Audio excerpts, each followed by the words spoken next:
Gas is still high, rent is still brutal, and your paycheck feels smaller. So why is President Trump telling Americans they've never had it better? Today, we're digging into the one issue his political brand can no longer spin: affordability. I'm your host, and this is your deep dive into Trump's economic reality. No noise, no spin, just analysis.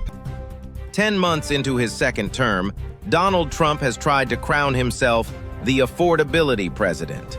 He claims prices are falling, the economy is thriving, and Americans are doing great.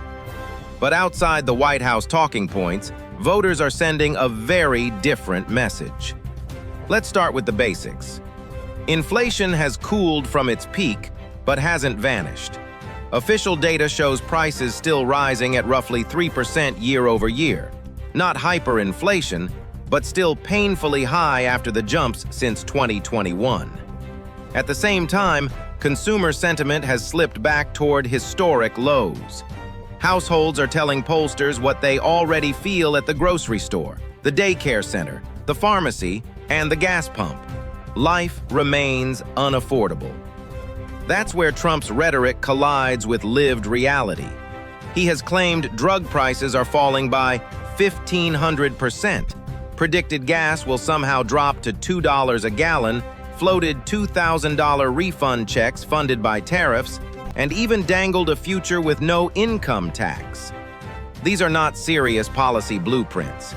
They're campaign fantasies meant to override daily experience through repetition. The challenge for Trump is that affordability is the one issue even many of his supporters see clearly. You can spin a scandal or reframe a foreign policy crisis, but you can't convince someone their rent is lower when their landlord just raised it, or that groceries are cheap when every Walmart trip gets more expensive. That's why the polling is so grim. A recent Washington Post ABC Ipsos survey found that roughly 6 in 10 Americans disapprove of Trump's handling of the economy. Other national polls show nearly 3/4 of voters rating the economy negatively, and large majorities saying their housing, utility, and healthcare costs rose this year. In other words, Trump has lost the economic benefit of the doubt with swing voters, the same advantage he used against Joe Biden in 2024. To be fair, the White House hasn't been idle. Trump has eased certain tariffs on imported food to shave a few cents off grocery bills, rolled back fuel efficiency rules, pushed agreements with pharmaceutical companies on weight loss drugs, and floated 50-year mortgages to lower monthly payments for home buyers. On paper, it resembles an affordability agenda. But the structure of these moves tells a different story. Tariffs pushed prices up in the first place. Promising to return a small portion of that money as rebate checks is less economic relief than political theater. Weakening. Fuel standards may reduce sticker prices slightly, but locks consumers into higher fuel costs over the life of the vehicle. And stretching mortgages across half a century doesn't make homes cheaper. It just spreads the burden across generations. These are tactics to buy time with voters, not to rebalance the true cost of living. There's also a deeper issue that cable TV rarely addresses. Both parties treat affordability as a short-term inflation story, when it is actually a long-term structural problem.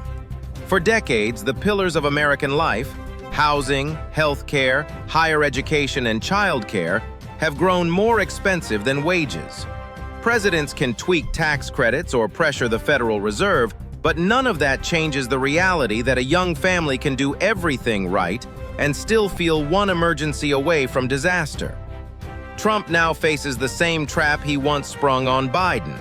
When Biden dismissed early inflation as transitory and branded his strategy Bidenomics, voters heard a president telling them they were wrong about their own lives. Trump capitalized on that disconnect. Today, by insisting affordability concerns are exaggerated, even calling them a con job, he risks repeating the same mistake, signaling to struggling Americans that the real problem is their attitude, not their bills. The political consequences are already visible. Recent off-year and special elections show Democrats overperforming in deep red areas and cutting GOP margins in districts Trump previously dominated. Affordability crosses ideological lines. If you're a swing voter in Pennsylvania or Tennessee, you might like Trump's posture, but you vote based on whether you can afford your rent, your car, and your kids' braces. And when Republicans respond by talking about distant crises or stock market highs, instead of acknowledging daily financial pain, they appear out of touch. Meanwhile, polling shows that many concrete affordability proposals, from rent limits to public grocery options, have broad support across the political spectrum, not just on the left. The irony is stark. Trump regained the presidency largely by convincing Americans that Biden's policies were making everything more expensive. Now, many of those same voters are watching prices remain high under Trump and hearing a president insist they should feel grateful. That disconnect undermines his core political promise, that he gets it when it comes to money.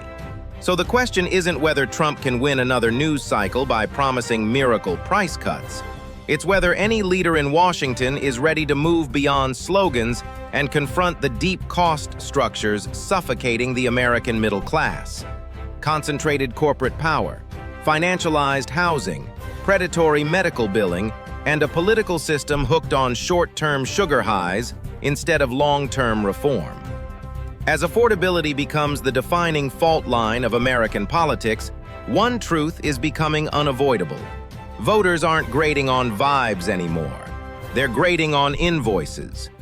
Do you think President Trump's approach to affordability addresses the roots of America's cost of living crisis? Or is Washington still rearranging talking points while families struggle to stay afloat?